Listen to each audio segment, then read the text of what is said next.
क्या आपने कभी गौर किया है? कुछ लोग कुछ भी कहे बिना माहौल बदल देते हैं। उनकी खामोशी सवालों से भी गहरी होती है। ओशो कहते हैं, असली ताकत गुस्से या शब्दों में नहीं, बल्कि खामोशी में छुपी होती है।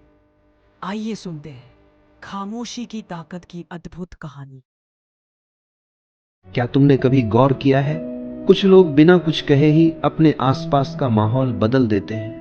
वे न चिल्लाते हैं, वे न किसी से मिन्नत करते हैं, वे बस खामोश हो जाते हैं और अचानक से हवा बदल जाती है। लोग बेचैन हो जाते हैं, लोग उन्हें खोजने लगते हैं और जो लोग हमेशा सोचते थे कि वे उन्हें बहुत अच्छी तरह से जानते हैं, अचानक समझते हैं कि दरअसल वे उनके बारे में कुछ भी नहीं जानते। सोचो, अगर तुम भी ऐसा करो तो, अगर तुम हर बात पर तुरंत प्रतिक्रिया देना बंद कर दो, अगर तुम झगड़े की जगह चुप्पी चुन लो, अगर तुम हर छोटी बात का जवाब देने के बजाय थोड़ा पीछे हट जाओ, तो क्या होगा? यही असली राज छुपा है। जब तुम हर समय उपलब्ध रहना छोड़ देते हो, भावनाओं में, शब्दों में, शरीर और मन दोनों से, तो लोगों के हाथ से तुम्हें नियंत्रित करने का साधन निकल जाता है, क्योंकि वे तुम्हें हमेशा तुम्हारी प्रतिक्रिया से पकड़ते आए।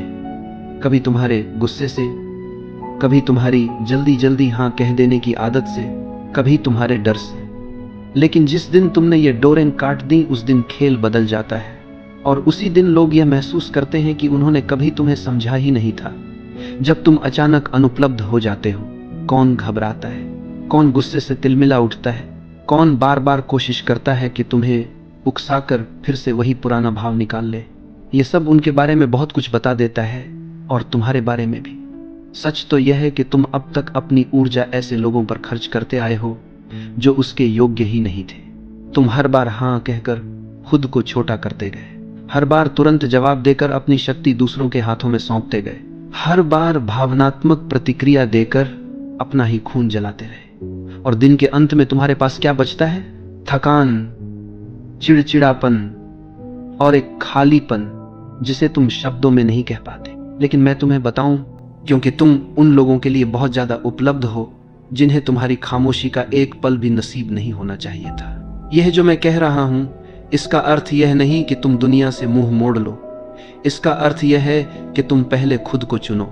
महान संतों ने कहा है, सच्चा अनुशासन है स्वयं को पहचानना। जब तुम यह समझ जाते हो कि चुप्पी हजार बहसों से ज्यादा ताकतवर है, तो तुम्हारे भीतर एक नई शक्ति जन्म लेती है। जब तुम पीछे हटते हो, भागने के लिए नहीं बल्कि होश में आने के लिए, तो वह पीछे हटना एक तपस्या बन जाता है। तो अब मैं तुमसे पूछता हूं, कब तक तुम दूसरों की भावनाओं से बंधे रहोगे? कब तक हर बार कठपुतली की तरह नाचते रहोगे जब कोई तुम्हारे घाव पर हाथ रख दे? क्या अब समय नहीं आ गया कि तुम उन डोरियों को काट दो, थोड़ा रहस्यमय बन जाओ? क्योंकि जिस दिन तुम हमेशा उपलब्ध रहना बंद कर दोगे, उसी दिन से सब कुछ बदलना शुरू हो जाएगा। बचपन से हमें यही सिखाया गया है, हमेशा हाँ बोलो, सबको खुश रखो, जल्दी जवाब दो, लोग नाराज न हो। और धीरे धीरे हमें यह भ्रम दे दिया गया कि हमारी कीमत सिर्फ इसी में है कि हम कितने उपलब्ध हैं। लेकिन असलियत बिल्कुल उल्टी है। बहुत अधिक उपलब्ध होना कोई पुण्य नहीं है, यह तो कैद खाना है। जितना तुम उपलब्ध होते हो, उतना ही तुम दूसरों के हाथों का खिलौना बन जाते हो। लोग तुम्हें एक बटन की तरह इस्तेमाल करते हैं। जब ध्यान चाहिए तुम्हें दबा देते हैं, जब दिल बहलाना है तुम्हें ढूंढ लेते हैं, जब उन्हें सहारा चाहिए तुम्हें याद कर लेते हैं, और काम पूरा होते ही तुम्हें किनारे रख देते हैं। कितनी बार तुमने सिर्फ इसलिए मुस्कुराया क्योंकि तुम ना कह नहीं पाए? कितनी बार तुमने थकान के बावजूद जवाब दिया क्योंकि डर था कि कोई नाराज न हो जाए? कितनी बार तुमने अपनी सच्ची भावना छुपा ली सिर्फ इसलिए कि कोई तुम्हें ठुकरा न दे? यही है आत्मत्याग, यही है खुद से धोखा, और यही है वह जाल जिसमें आज ज्यादातर लोग फंसे हुए हैं। यहां तक कि हमारी ऊर्जा भी असीमित नहीं है। हर हाँ, हर प्रतिक्रिया हमारे भीतर से कुछ निकाल ले जाती है, और जब यही ऊर्जा बार बार व्यर्थ खर्च हो जाती है तो हम खोखले हो जाते हैं। लोगों को तुम्हारी परवाह नहीं है, उन्हें सिर्फ तुम्हारी उपयोगिता चाहिए, तुम्हारा साथ, तुम्हारा सहारा, तुम्हारी संवेदना, बस उतनी देर तक जब तक उन्हें जरूरत है। लेकिन जिस दिन तुम सीमाएं खींचते हो, जिस दिन तुम कहना शुरू करते हो बस अब और नहीं, उसी दिन वे लोग तुम्हें बदला हुआ, अजीब और ठंडा कहने लगते हैं। असल में तुम नहीं बदले, बस अब तुम उनके लिए उपयोगी नहीं रहे। और यही है सबसे बड़ा सच, जितना तुम उपलब्ध रहोगे उतना ही तुम्हारी कीमत गिरती जाएगी। क्योंकि जो चीज हर वक्त मिल जाए वह रद्दी कागज बन जाती है, किसी के लिए मूल्यवान नहीं रहती। किसी चीज की इज्जत तब होती है जब उसे पाने के लिए मेहनत करनी पड़े, और तुम जब हर समय मौजूद हो तो कोई तुम्हारी कीमत क्यों मानेगा। तो अब तुम सोचो, तुम्हारा समय किसे देना चाहिए? तुम्हारा ध्यान, तुम्हारी उपस्थिति, तुम्हारी सुनवाई किसे सच में इसके योग्य मानते हो? और उससे भी ज्यादा जरूरी सवाल है, कौन तुम्हारी अनुपस्थिति का हकदार है? लेकिन इस सवाल का जवाब देने से पहले हमें समझना होगा कि हम इतने जल्दी प्रतिक्रिया क्यों दे देते हैं। हम हर बार क्यों झुक जाते हैं? हमारे भीतर यह तुरंत उत्तर देने की आदत क्यों बैठी हुई है? इसके पीछे है हमारी ऊर्जा। कार्ल यूंग ने कहा था, मनुष्य का मन कोई मशीन नहीं है, यह एक ऊर्जा तंत्र है। हर विचार, हर भावना, हर प्रतिक्रिया हमारी आंतरिक ऊर्जा का एक हिस्सा खा जाती है। अब सवाल यह है, क्या तुम तय करते हो कि तुम्हारी ऊर्जा कहाँ खर्च हो, या फिर दुनिया तय कर लेती है? जब तुम किसी की बेकार सी आलोचना का जवाब देने लगते हो, जब तुम किसी की उकसाहट पर तुरंत फट पड़ते हो, जब तुम उन लोगों को खुश करने में लगे रहते हो जो तुम्हें कोई कद्र ही नहीं देते, तो दरअसल तुम अपनी जीवन ऊर्जा वहीं लुटा रहे हो जहां से तुम्हें कुछ वापस नहीं मिलने वाला। यूंग ने कहा था, जिसका तुम विरोध करते हो वह और मजबूत होता जाता है। सोचो, जब भी तुम बार बार प्रतिक्रिया करते हो तुम उसी जाल में फंसते जाते हो। यही वजह है कि बहुत से लोग हमेशा थके हारे रहते हैं। वे कमजोर नहीं होते, बस उनकी ऊर्जा गलत जगह पर बह रही होती है। और जब इंसान लगातार थका हुआ रहता है तो वह असुरक्षित हो जाता है। याद रखो, थका हुआ इंसान शेर नहीं होता, वह शिकार बन जाता है। ऐसे लोग तुरंत पहचान लिए जाते हैं जो तुम्हारी थकान, तुम्हारी बेचैनी, तुम्हारी हर बात पर प्रतिक्रिया देने की आदत का फायदा उठाते हैं। वे जानते हैं कि तुम हर बात पर जवाब दोगे, वे जानते हैं कि तुम्हें ना कहना नहीं आता, वे जानते हैं कि तुम सबका बोझ उठाते रहोगे, और इसलिए वे तुम्हारे कंधों पर अपना बोझ उठाते डाल देते हैं। लेकिन यूंग ने यह भी कहा, सच्चा मन वही है जो ऊर्जा को भीतर बचा कर रख सके। इसका मतलब है, न कहना सीखो बिना अपराध बोध के, चुप रहना सीखो बिना डर के, देखना सीखो प्रतिक्रिया देने से पहले, क्योंकि असली ताकत प्रतिक्रिया में नहीं है बल्कि सही समय पर सही कदम उठाने में है। कितनी बार तुम पूरी रात सो नहीं पाए किसी अधूरी बातचीत को सोचते हुए? कितनी बार तुम घंटों यह सोचते रहे, मुझे क्या कहना चाहिए था, उसने ऐसा क्यों कहा, मैंने जवाब क्यों नहीं दिया? यह सब ऊर्जा का रिसाव है। तुम बीते हुए साये को जिंदा रखते हो और वही तुम्हें खींचते रहते हैं। ऊर्जा एक ढाल है, जब तुम इसे बचाते हो तो तुम्हारी उपस्थिति अपने आप सम्मान खींचती है। तुम कमरे में प्रवेश करो और बिना कुछ कहे भी लोग तुम्हारी ओर खींच जाएं। यह तभी होता है जब तुम्हारी ऊर्जा भीतर सुरक्षित हो। लेकिन अगर ऊर्जा बिखरी हुई है तो तुम नजरअंदाज कर दी जाते हो, तुम्हारी आवाज भी असर नहीं करती, तुम कमजोर और टूटे हुए लगते हो। तो जरा देखना शुरू करो, कौन सी बातें तुम्हें तुरंत उकसा देती हैं, कौन से शब्द तुम्हें अपना धैर्य खोने पर मजबूर करते हैं, कौन से हालात तुम्हें बार बार खींचकर पुराने पैटर्न में डाल देते हैं। यही तुम्हारे सबसे बड़े छेद हैं, यहीं से तुम्हारी ऊर्जा बाहर निकलती है। और अगर तुम इन बिंदुओं को पहचान लोगे तो धीरे धीरे अपनी शक्ति वापस पा लोगे।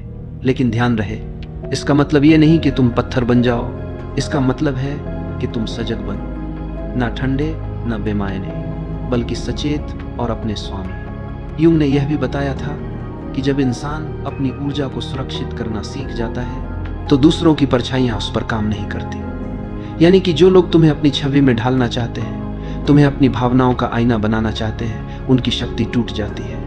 और ये वही जगह है जहां खेल और गहरा हो जाता है। जो लोग हमेशा तुम्हारी दयालुता का फायदा उठाते हैं, जो लोग हमेशा तुम्हारे सहारे खड़े रहना चाहते हैं, जो लोग तुम्हारे शांत होने से डर जाते हैं, असल में वे तुम्हारी ऊर्जा से पलते हैं। जैसे कोई बेल किसी मजबूत पेड़ से लिपट कर जिंदा रहती है, और जिस दिन पेड़ झुकना बंद कर देता है उस दिन बेल सूखने लगती है। इसलिए अगली बार जब तुम किसी को ना कहो, जब तुम प्रतिक्रिया न दो, जब तुम चुप रह जाओ, तो समझ लो खेल बदल रहा है। तुम्हारी अनुपलब्धता उनके लिए संकट है और यह संकट उन्हें अपने भीतर झांकने पर मजबूर करता है। तुम्हारी चुप रहना कोई कमजोरी नहीं है, यह तुम्हारी आत्मा की शक्ति है। लेकिन यहां से यात्रा और भी पेचीदा हो जाती है, क्योंकि जो लोग अब तक तुम्हें इस्तेमाल करते आए हैं, वे अचानक बेचैन हो जाएंगे।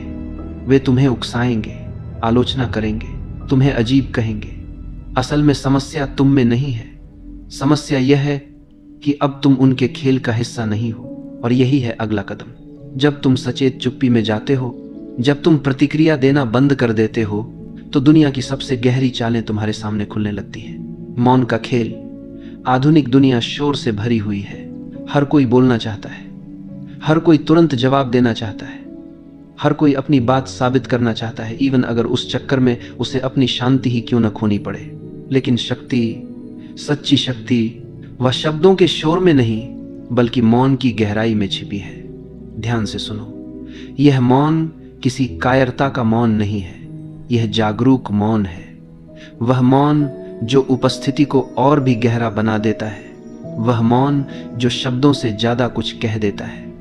जब तुम प्रतिक्रिया देना बंद करते हो, तो तुम देखना शुरू करते हो, और जब तुम देखना शुरू करते हो, तो तुम्हें वे पैटर्न नजर आने लगते हैं जो पहले तुम्हारी आंखों से छिपे रहते थे। कितनी ही बार तुम देखते हो, वही लोग, वही स्थितियां, वही खेल बार बार दोहराए जाते हैं। मौन में बैठकर यह सब साफ हो जाता है, और जब साफ दिखने लगता है, तो तुम्हारे भीतर जागरूकता पैदा होती है। यह जागरूकता खतरनाक है उन लोगों के लिए जो तुम्हें नियंत्रित करना चाहते हैं, क्योंकि जिस दिन तुम देखना सीख जाते हो, उस दिन उनका खेल बेकार हो जाता है। तुमने ध्यान दिया होगा, कुछ लोग बेकरार हो जाते हैं जब तुम जवाब नहीं देते, जब तुम सफाई नहीं देते, जब तुम अचानक खामोश हो जाते हो। यह उनकी याद नहीं होती, यह उनका डर होता है, क्योंकि तुम्हारा मौन उनकी कहानी को छीन लेता है। जब तक तुम बोलते रहते हो, तुम खेल में फंसे रहते हो, लेकिन जिस दिन तुम चुप हो जाते हो, तुम नियम बदल देते हो। और यह असंतुलन उन लोगों को पागल कर देता है जो तुम्हारी हर प्रतिक्रिया पर जीते आए थे। समझ लो, सच्चा मौन आवाज की कमी नहीं है, सच्चा मौन है अपनी ऊर्जा पर अधिकार। यह है वह चुनाव कि किस युद्ध में उतरना है और किस युद्ध को छोड़ देना है। व्यक्ति बनने के लिए दूरी चाहिए, क्योंकि सिर्फ मौन में ही तुम अपनी आवाज सुन सकते हो, दुनिया के शोर से मुक्त होकर। लेकिन इस मौन की भी एक कीमत है। कुछ लोग तुमसे दूर हो जाएंगे, कुछ कहेंगे तुम ठंडे हो, अजीब हो, कुछ कहेंगे तुम घमंडी हो, पर सच यह है कि वे लोग कभी तुम्हें समझना चाहते ही नहीं थे। वे तुम्हें सिर्फ अपनी जरूरतों की नजर से देखते थे। और जब तुम मौन चुनते हो, जब तुम उपलब्ध नहीं रहते, तो वे तुम्हें खोने लगते हैं। लेकिन सुनो, तुम दूसरों को नहीं खो रहे, तुम खुद को पा रहे हो, धीरे धीरे। यह मौन तुम्हें भीतर से गढ़ता है, तुम्हारी थकी हुई ऊर्जा लौट आती है, तुम्हारा असली चेहरा उभरने लगता है, तुम्हारा केंद्र तुम्हारे भीतर मजबूत होने लगता है। और फिर तुम देखते हो, जिन रिश्तों में सिर्फ नाटक था, वे गिरने लगते हैं। जिन जगहों में सिर्फ शोर था, वहां से दूरी बनने लगती है। हाँ, यह दर्द भी देता है। तुम्हें लगेगा तुम अकेले हो गए हो, तुम्हें लगेगा तुम गलत हो, तुम्हें लगेगा सब बदल गया। लेकिन ध्यान रहे, यह दर्द जन्म का दर्द है। यह अकेलापन कमजोरी नहीं है, यह अकेलापन शक्ति है। जब तुम सबके लिए उपलब्ध रहना बंद करते हो, तब तुम अपने लिए उपलब्ध होने लगते हो। यही है असली पुनर्जन्म, यही है असली स्वतंत्रता। अब कोई भी तुम्हारी डोर खींचकर तुम्हें कठपुतली नहीं बना सकता। अब कोई भी तुम्हारे घाव को कुरेद कर तुम्हें नचाना नहीं जानता, क्योंकि अब तुम मौन में टिके हो, और यह मौन ही तुम्हारी सबसे बड़ी ढाल है। और अंत में याद रखो यह सत्य, जब तुम हर किसी के लिए उपलब्ध रहते हो, तुम सस्ता हो जाते हो। जब तुम मौन चुनते हो, तुम अनमोल हो जाते हो। दुनिया में हर चीज जिसकी भरमार हो जाती है, उसकी कीमत गिर जाती है, और जो दुर्लभ होता है वह सम्मान पाता है। तो अपने मौन को दुर्लभ बनाओ, अपनी उपस्थिति को कीमती बनाओ, अपनी ऊर्जा को बचाओ, क्योंकि यही है जीवन का सबसे बड़ा अनुशासन, और यही है तुम्हारी असली आजादी।